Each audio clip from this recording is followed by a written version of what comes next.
Good afternoon, ladies and gentlemen. Welcome.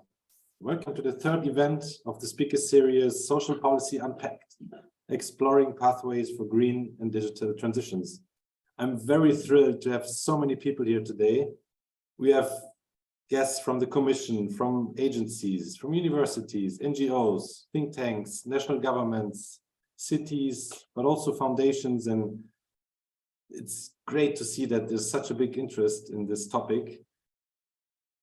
The series is co-organized by the Directorate-General for Employment, Social Affairs and Inclusion and the ZOE Institute for Future Fit Economies. My name is Christoph Gran. I'm the co-founder of the ZOE Institute.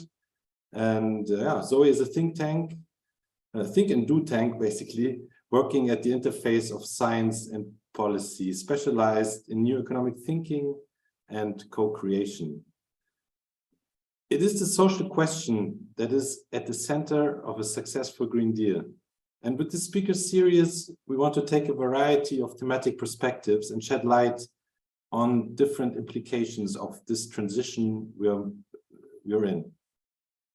This counts for policy, for social and employment policy, but also regarding research and innovation. And yeah, we want to invite everybody here, policymakers, but also the wider public, to really open your mind, think outside the box, be inspired with new ideas, and make this transition happen.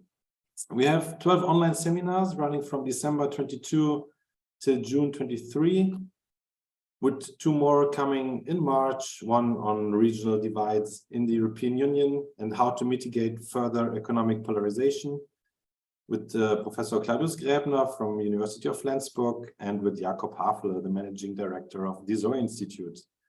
The second, that will be on the 8th of March. And this 22nd of March, we will have Vivian Schmidt on meeting populist challenges to social cohesion. There will be more events to come. Keep up to date with our LinkedIn and Twitter channels. We will advertise them, but also take a look at the homepage. We will just share in the chat right now. You can also find the recordings and the slides of previous events on the homepage. The series is funded by the European Commission under the Horizon Europe program, and it is open to the public. Big thanks to Frank Siban Thomas and his team for this great initiative. The event today will be structured as follows. We have 30 minutes presentation and then roughly 15 to 20 minutes of Q&A. We will start collecting the questions during the presentation. So please scan the Slido QR code or use the Slido link that we share in the chat.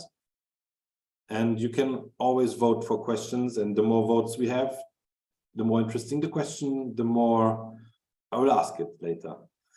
If you can't use Slido for any reason, you're welcome to put your questions into the chat and we will transfer them to Slido.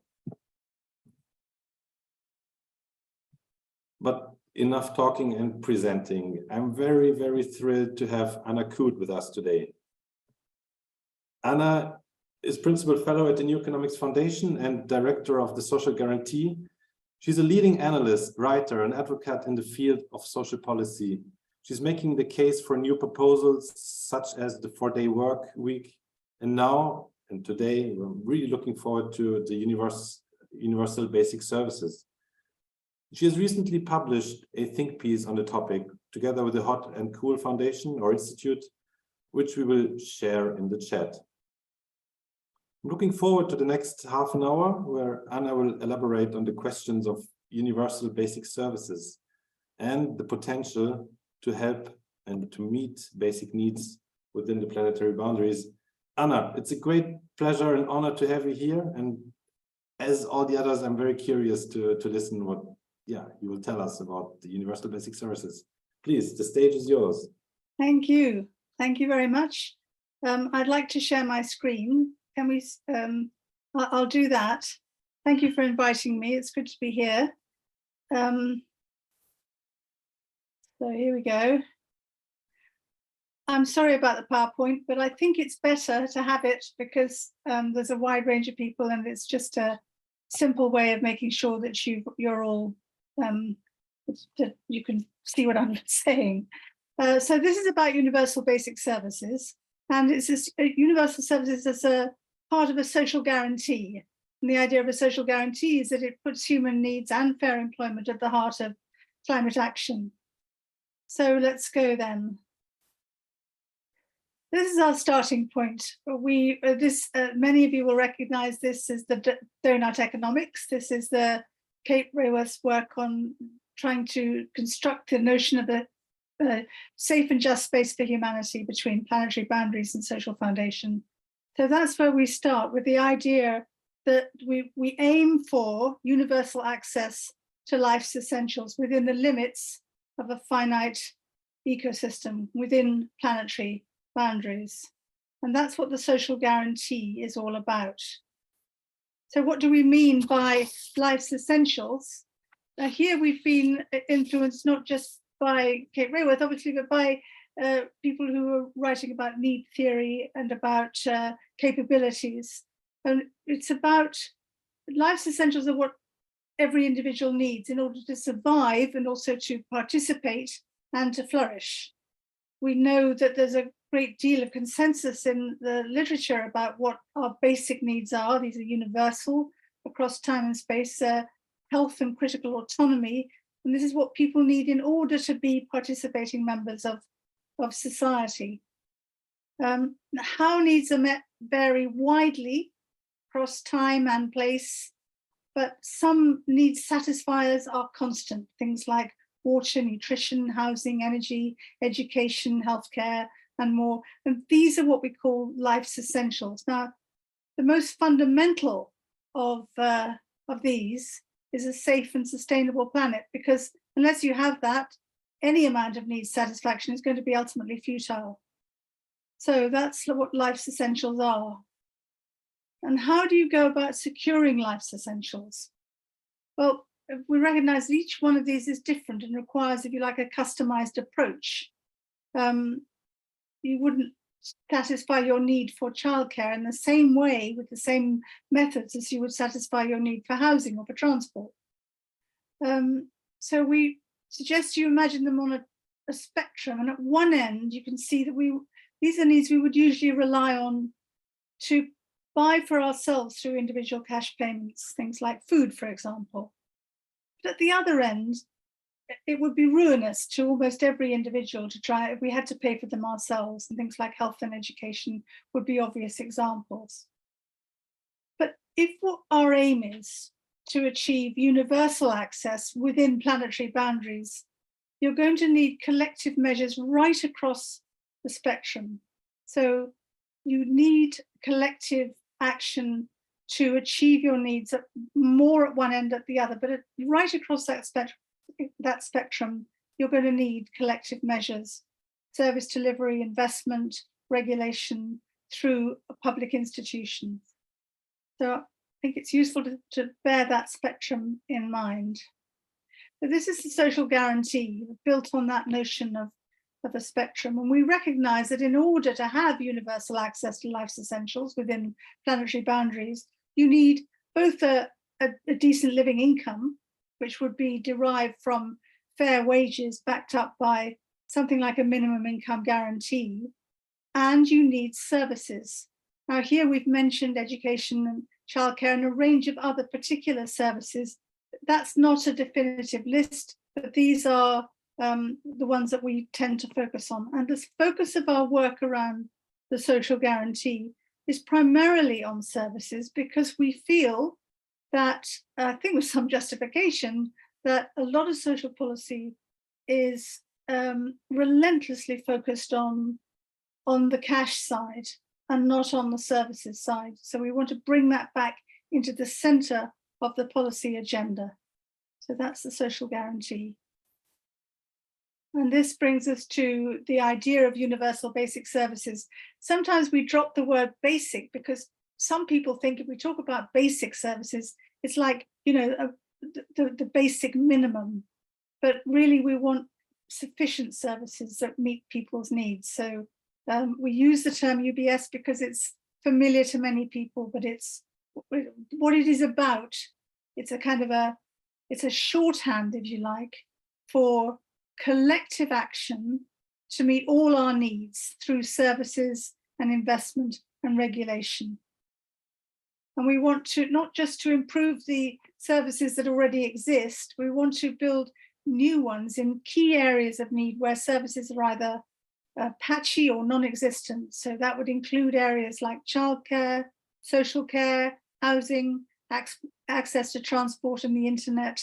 And you could go well beyond that to think about green spaces and leisure centres and street lighting and refuse collection. But these are the ones that we're focusing on to try and keep some parameters around the work that we're doing. But it's a loose, like a loose set of definitions there. The idea is that there must be access for all, according to need, not ability to pay. I mean, we don't need all these services all the time, but when we need them, they should be there for us according to need, regardless of where we live, how much we earn, what our status is, and so on. And what these services represent, what they are, is they are in-kind benefits or virtual benefits. They're not cash benefits, but they are worth a huge amount because they're money that you don't have to spend in order to get them. So they're very valuable, especially to low-income families. And we regard that as some people call it a social wage or a virtual income. So you have in-kind benefits and then you have cash benefits, and you need them both in order to ensure that everyone has access. Now this is it's a big vision, but it's radical, but it's also pragmatic. It's not a silver bullet that you can achieve all at once with just shifting one lever in policy, but it can start small and start local. We think it can be introduced gradually and develop steadily, learning from experience as we go along. So the idea is to get the principles of it clear about universal access, about the importance of meeting everyone's needs, making sure that everyone has access to core necessities. And that should be the job of any good government anywhere and the primary role of any country's economy. That's the vision. And then we introduce it as well as we can, building on what we know and learning from experience. So what I've already said, that we recognize that all the areas of need will be met in different ways. So what we offer here is a framework, a guide to policy and practice. It isn't a set of instructions or a blueprint, but it's saying this is what we think matters across all areas of need, no matter how they are being, what mechanisms you use to meet them. So a universal entitlement, that everyone has a right to have their basic needs met. That power should be devolved to the lowest appropriate level. That you have not everything provided by the state, but a plural economy of provision, which would include things like co-ops and charities and non-profit enterprises, as well as conventional businesses and local authorities and state institutions. But all providers would have to share public interest obligations. And we're interested in developing a system of social, what has been called social licensing, to include, so that all providers, whatever area, whatever sector they're in, would sign up and have to comply with the same set of obligations, which would cover things like the quality of the service provided, to make sure that everyone has enough, making sure that people are in control of what happens to them. So decisions are grounded in democratic dialogue and services are co-produced locally. Fair pay and conditions for service workers, that's really important, especially if you want the quality.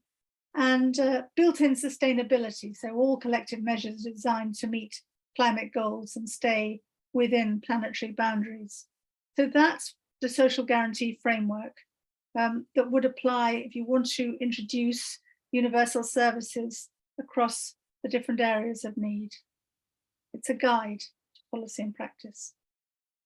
And it leaves the role of governments to provide services, and we're talking about national governments and regional governments and local governments, to provide services directly where that's appropriate, and they have a very important role in ensuring equal access, setting and enforcing standards and obligations through, ideally, this system of social licensing, collecting funds through taxation and distributing and investing those funds, and then supporting local control and coordinating measures across the sectors to get the best outcomes.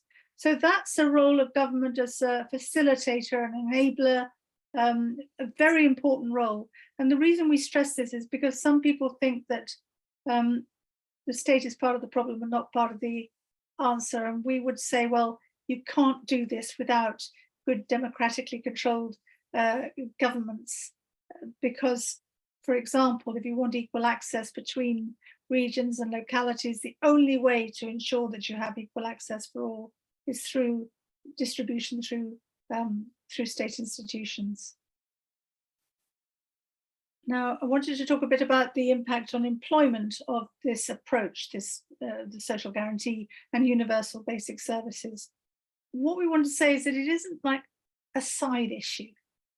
This is integral to a green industrial strategy. Services that deliver life's essentials are there to enable people to get into paid work and to stay in paid work.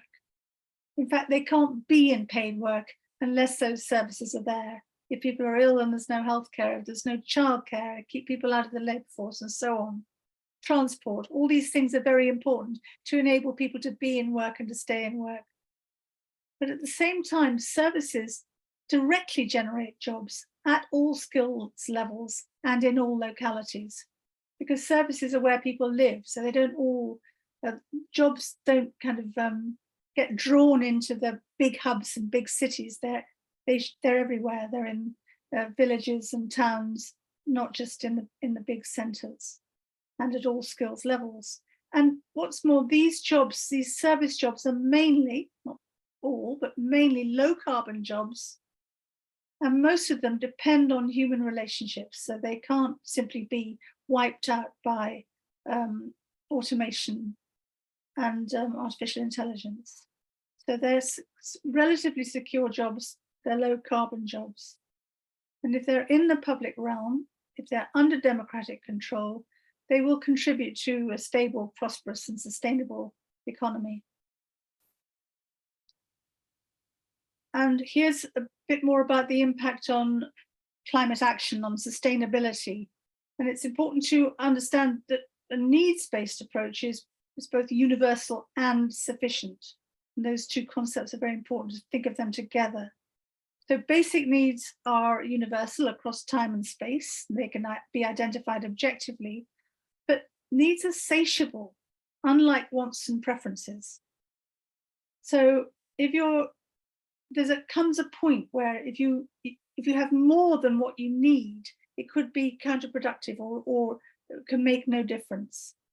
I mean, you have to think about food and security, and there are a number of things like that where you can imagine that excess will do you harm.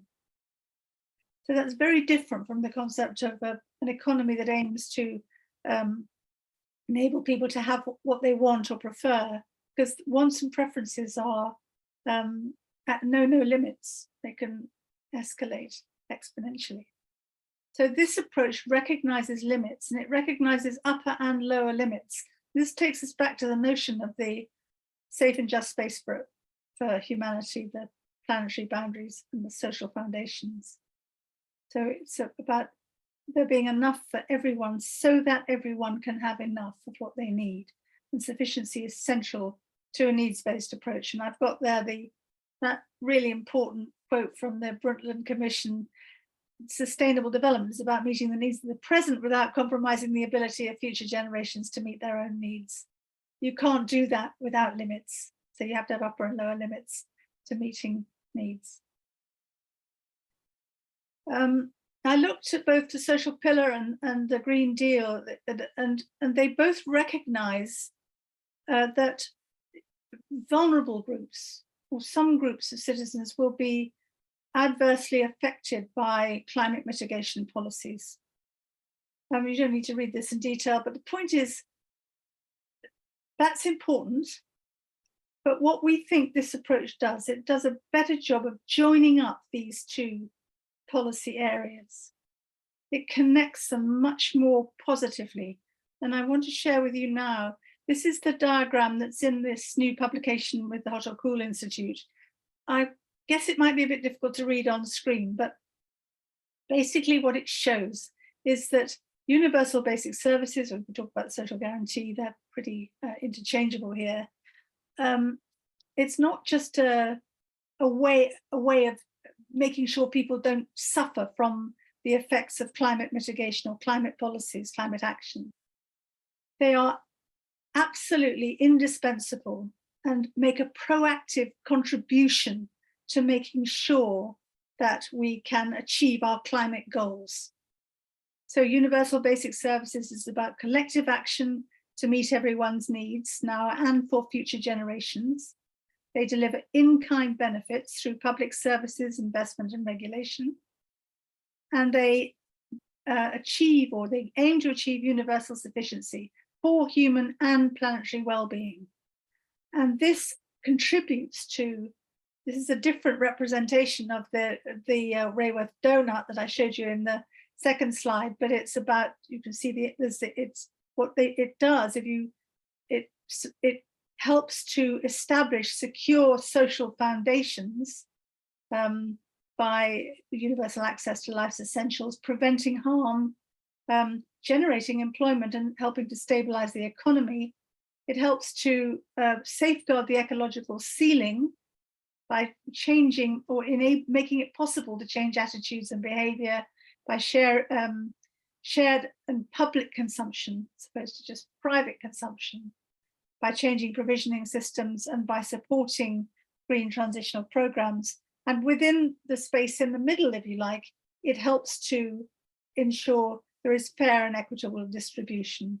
So it's safeguarding the ecological ceiling, establishing social foundations, and promoting equity within the space between. Return on investment. We like to say that, I mean, it's really important to make this point because people are saying, oh, we can't afford this, we can't afford this. Where's the money going to come from? Well, I could go on about that. We do have answers to those questions, might come up in the discussion. But here I just want to talk about the importance of seeing this as not something that is simply a means of public expenditure, but it's about public investment. It's about public investment in the social infrastructure on which the formal economy absolutely depends and which can yield significant dividends in social, economic and environmental terms. So it'll do this by redistributing resources and reducing inequalities, by helping to prevent problems that damage well-being and cost more in terms of costly treatment and cure coping strategies further downstream. I haven't got time to go into this, but it's a seriously preventative approach, this. By building a sense of common purpose and solidarity, because we all have something invested in this and something to gain from this. It's not just about the safety net for the vulnerable. Enabling people to live well and fulfill their potential and give of their best to society. Achieving good value for money through economies of scale, because this is a public consumption, not aggregated private transactions, and generating employment, cutting carbon, and building public support for climate action. So there's a range of gains that can be achieved through this approach. It isn't just about spending money for a good cause. Now, I'm running a bit short of time, but I'll just go quickly through this. I wanted to say that I've been talking largely in the abstract up to now, but we have based all this on what we know already about some of the things that are happening in the UK, where all this originated, but also in a range of different European countries. So what do we do if we want to put the social guarantee or the idea of universal basic services into practice? What's different about this? What's distinctive about it? Well, first of all, we need to think about what people need, to find out what people's most urgent and unmet needs are. and then what services or other collective measures are required in order to make sure those needs are met. To embrace the idea that there can be a range of state and non-state providers, all bound by public interest obligations, and that this is backed up by public investment and regulation, and then apply that principled framework that I spoke about earlier for universal access according to need, sufficient quality, people in control, fair paying conditions for workers, and sustainable practice. And if you look, here's just one example, childcare. So start, what do people need? Children and parents need quality, secure care and education from the end of parental leave to school age, at the very least.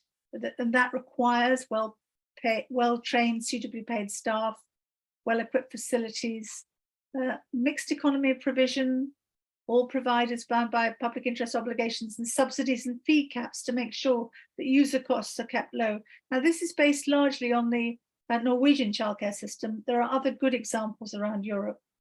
And we always bear in mind that childcare has a huge positive impact on the cost of living, which is currently in crisis in many parts of Europe, without accelerating consumption. Now, in terms of sustainability, there are many more low carbon jobs. You can have your childcare centres constructed and managed for maximum positive impact on environmental factors and carbon reduction. And then you can use the education and care to encourage and support children from a very young age to be aware and to act accordingly about the imperative of safeguarding planetary boundaries. So that's childcare.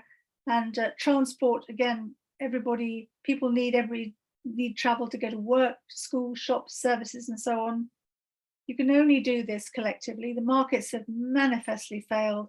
I mean, the UK has got one of the worst outside London, which has got a brilliant transport system on the whole, but one of the worst transport systems because it's all private companies, and they don't connect with each other, and the fees are ridiculous, and there isn't enough where people need them, and so on. So we've learned a lot from what we haven't got in the UK, and look to different examples in the around different European countries which are doing things a lot better. Now, obviously, transport is a good example of how a well-run service can cut emissions, help to safeguard finite resources, change people's habits, because the transport system is also about minimizing use of private vehicles and encouraging active travel through walking and cycling and so on. So, and it can also support a prosperous green economy with many more jobs in public transport. So that's a bit about the practice. I'm sorry this is all very rushed, but just want to end with some key points and then some challenges. So these are the key points here. That universal access to life's essentials it's an ethical imperative. There can be no legitimate case for failing to meet everyone's basic needs. And if you can think of one, tell me, because I have not been able to find anyone who can possibly argue that everyone should have a right, and it's what all good government should deliver. And it's a precondition for winning public support for climate action. People don't feel secure and looked after if they think they're left behind, if they distrust governments because they think they don't care about them and they're not helping them to meet their basic needs, then they're not going to support action, climate action, particularly if it brings further problems for them. Across Europe, millions lack everyday necessities and markets are failing to deliver. Social policy has been too focused on money. I think there's certainly in the UK, maybe it's not true so much in other parts of Europe, but there's a kind of a queasiness about state-run services that is really a product of decades of prevailing neoliberal economics that have sort of dominated our policy making. So people are always worried, does this mean there's too much government action, the nanny state and so on. So there's a problem there, but and that I think is why social policy has been more comfortable focusing on benefit reform, ideas like universal basic income and on wages, making sure people have enough money to buy things, but overlooking the essential function of collective action, which is the only way you can make sure most needs are met. And this is a form of public consumption under democratic control. It's generative, not extractive, and it's redistributive, and it's solidaristic. And it's not a safety net, but it's a sure route to a fair green transition. And here's the cover of the think piece that Christopher mentioned at the beginning about that I've had published recently with the Hot or Cool Institute. And we mentioned at the end the questions that need to be addressed. So yes, we need to do more work on calculating not just the costs of universal services, but the benefits that they bring, not just the economic benefits, but the social and environmental benefits. We need to build consensus for meeting needs. This idea of meeting needs for all within ecological limits. I think we need to do more work to develop the idea of social licensing, do more work too to develop models of democratic control and co-production to make sure that these services are controlled by the people who need them and use them, and to integrate this approach with the social pillar and the Green Deal in Europe, and to make meeting needs universally and sufficiently something that is central to the transformation of the economy. So those are some challenges, and that's it from me. Thank you very much. Thank you, Anna. I'll stop sharing. Thanks a lot. And please, if there's any virtual applause or some ways of giving hearts and hands, please do so, because I know it's a bit hard to just talk to the screen. Yep. With no real people around.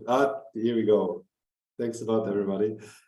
And maybe just to start with some questions, maybe because there were some unclarities, I think, or a need for more explanation regarding the ecological effects of universal basic services. So there's one question asking, okay, it's more or less clear about the social floor, but could you expand on how the limits are imposed so that planetary boundaries are not exceeded? So what would you say regarding the planetary boundaries? Yeah, well, I did try to make this clear, but I can see that, well, first of all, if this approach is needs-based, if we start with the idea of understanding what basic needs are and how they can be met, then you're already in a place where you can recognize limits.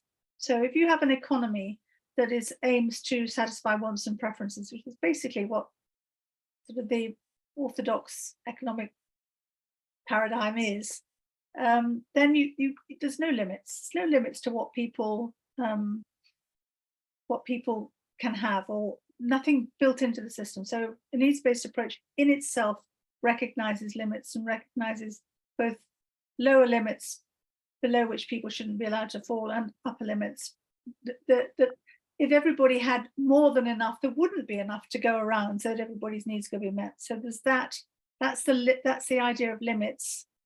And then you've got the ways in which actually implementing this approach can help to safeguard natural resources and cut carbon, partly because jobs in service sectors tend to be low carbon jobs, and jobs that will not allow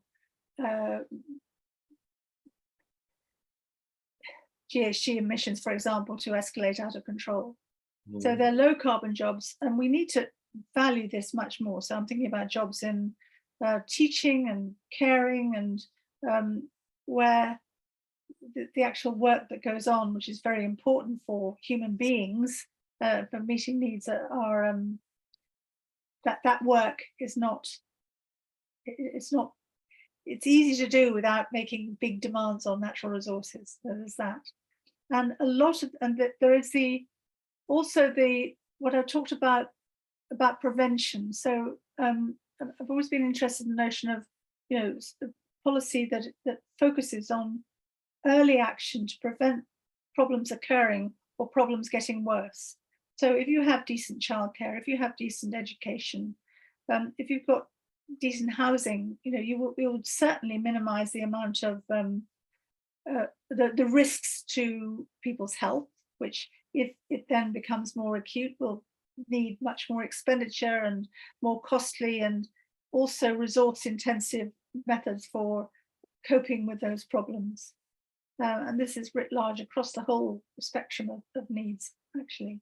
So there's the prevention thing, and then there's the, because we're bringing a whole lot of activity within the realm of public consumption under democratic control, you can more easily make sure that it is managed for maximum sustainability. So if you've got you could use the system of social licensing for this, and you can make sure that the services that are delivered for, in the ways that the low carbon and low resource use. So it's about transforming provisioning systems. It's about changing habits and behaviors. It's about preventing harm. It's about recognizing limits, and it's there for making sure that there are secure foundations so that you maximize the potential for people to accept and support government action on climate mitigation. You would need a government then, I guess, who would be interested in changing these supportive systems. If I think of mobility, for example, or transport,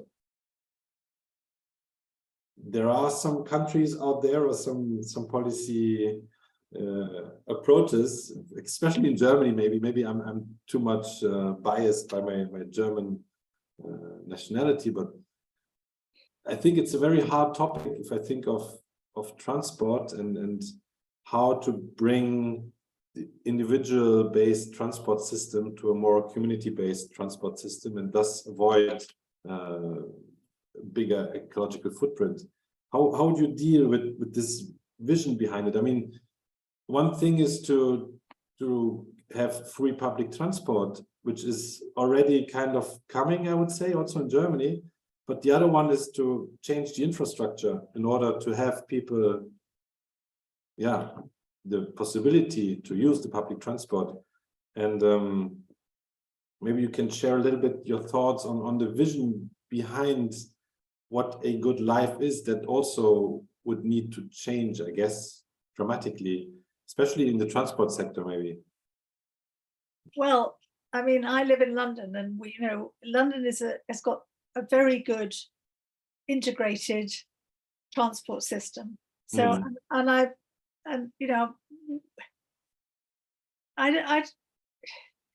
if you start from what people need as opposed to what people want, and if you start by introducing and developing opportunities for people to change their transport habits, if you like, and that's not just about having buses so that people don't have to get in their cars. It's about safe cycling routes. It's about how you design neighborhoods. There's a whole range of things, and it's about better trains for longer distances and so on.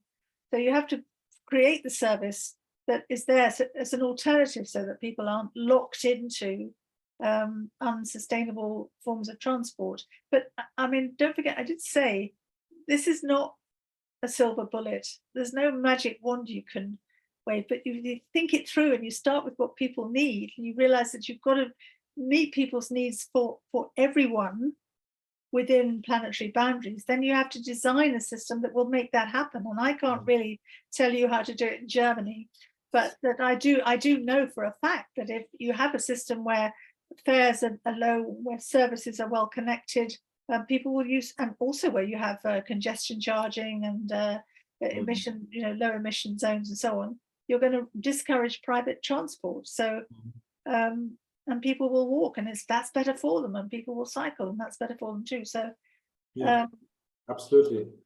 So that's a job to be done. We've set this out as a if you like, a guide, and that's the job to be done. That So what would it look like in Germany to have a sustainable transport system that actually started with the idea of meeting people's needs rather than just letting people do, satisfying wants and preferences, because that would certainly mean that some people will get an awful lot more than other people would. The thing with the individual preferences, and maybe we can go over to the economic or more economic questions, which are very important to many people here in the room, seems. If you mentioned before, the more the better, that's the homo economicus, that's the vision behind current economics. How would this economist, let's assume coming from university or working in the commission or wherever, being trained in limitless growth, how would this person be able to deal with thinking in limits? I mean, if I think of music, personally, I think it's quite easy, to be honest. If I think of music, of a piano or a bass, I mean, you have limits, right? And with these limits, it makes it easier for you to be creative. But at a certain point, you need some vision behind here and some pre-analytic vision, how the ecological economists call it. And how would you deal with this challenge of mainstream economics and economists being trained or not being trained in thinking in limits? Well, I mean, we're very closely connected with the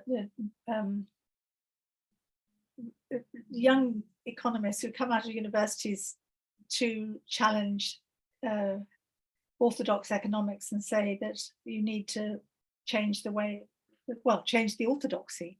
We can't go on like this, can we? Because we know that, I know you know this, because I'm sure this is what the ZOE Institute is committed to, but we know that that orthodox economics is one of the reasons why the planet is burning. So we have to do something. We have to do something because we have these limits. And we can't let ourselves be trapped by the idea that the only thing that the economy is there to do is to enable people to accumulate wealth and to at the expense of others. And so it's all part of a process, and I think we've learned a lot over the last few years actually about how we can live what we need. I think the pandemic taught us quite a bit about what really matters and so on. And so this is part of a movement to redefine the objectives of the economy, to redefine the parameters of an economy that is sustainable. And I mean, I'm not alone in this. There are many eminent academics and policymakers who take the same view. I mean, and you mentioned there is a social and ecological dividend in here, right? I mean, if we start from the ecological dividend, I mean, we know that the costs that will come over us in the future are way higher than those we need to invest today to avoid these catastrophic, or already is out there, the catastrophic parts of climate catastrophe. And how would you, regarding the fiscal policy or the incomes or the cost argument with universal basic services, maybe you can explain a little bit more the underlying assumptions, how to fund this and how to get, I mean, do we need to have less expenses on certain parts? Do we need to restructure expenses? Do we need to have more income? Is it about subsidies? Where would you roughly, I mean, we can go on this for hours, I guess. Yeah, you could. But maybe just to go there for a couple of minutes, how would you imagine such a change? And maybe even what would that mean for economic growth? Would we still grow, or would we not grow, or don't we care because we have other objectives? Maybe you can elaborate a little bit on this. Well, first of all, we're talking about a prosperous economy. So we're talking about an economy that prospers. That doesn't mean to say there's an economy that's growing exponentially, regardless of what the planetary costs would be. So So what counts is making sure that the economy is meeting the needs of the population rather than the population meeting the needs of the economy. So that's a starting point. As far as investment is concerned, when we talk about, we have a job to do to persuade the policymakers, in some policymakers anyway, that this is an investment and not simply a matter of public expenditure, and to explain why that is. And that's now the idea of universal basic services is quite young in the policy world. It was first mentioned, as far as I'm aware, in 2017, and that's not very long ago. That's like just 6 years ago, and most people hadn't heard of it 3 years ago. So there's still, and there are other ideas out there, universal basic income being one, which I think now is going seriously off the boil, because people have realized you can't do much with it, but that have had much longer to do the surrounding research, to really sort of populate the case, if you like, with data and so on. So what we're doing now at the New Economics Foundation is beginning to do the modeling. And we have to almost go service by service, because it's all quite complicated, to show, what would be the costs and what would be the benefits of a service that looked like this, whether we're starting with childcare, we'll do something on energy. And this is for, this can be done right across Europe in different ways by different people. And we will come up with answers that show, if you invest, what are the results that you get. So that job hasn't been done yet, but we do know that there is. You look at, for example, one thing we often talk about the value of childcare to as displaced income, and how much it would be worth if there was a free childcare system for families with one child, lone parent with one child. It's £7,000. You have to translate that into euros, but so we've done a bit of that, and then the healthcare,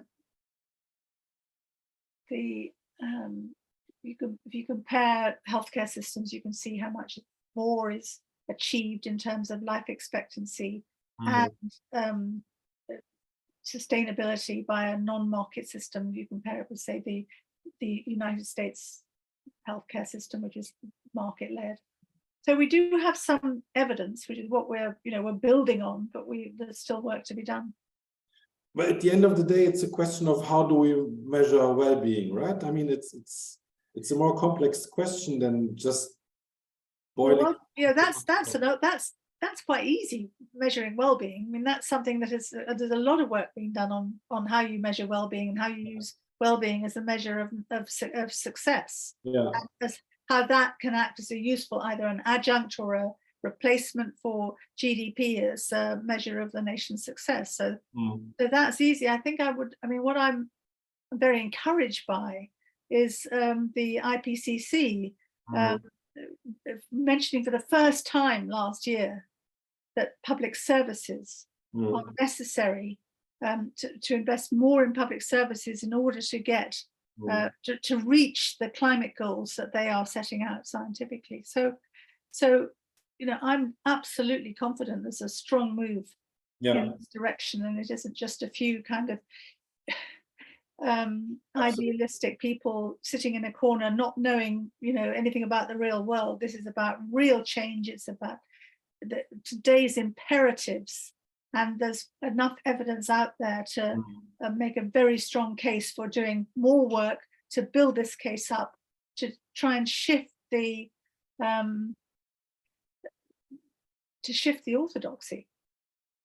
And this is exactly what is happening. I also think so. And the question is, what is the objective? Why are we doing certain policies? And if, as you mentioned with the IPCC, if the objective is to stay within 1.5 degrees, then we would rather change from individualistic to public transport. And we can even, there is a lot of science out there, right, who's measuring this. And I think what was interesting to see is that when Russia started the war with Ukraine, there was certain reactions. And I mean, we had less gas in Europe, and we started to look, how do we behave, what do we do, and what do we have to change? And there was very interesting approaches from the Commission with the environmental, with the International Energy Agency, but also in Repower EU with very concrete ideas on how and how much we would save in gas and also in emissions if we had certain changes in infrastructure, but also in behavior.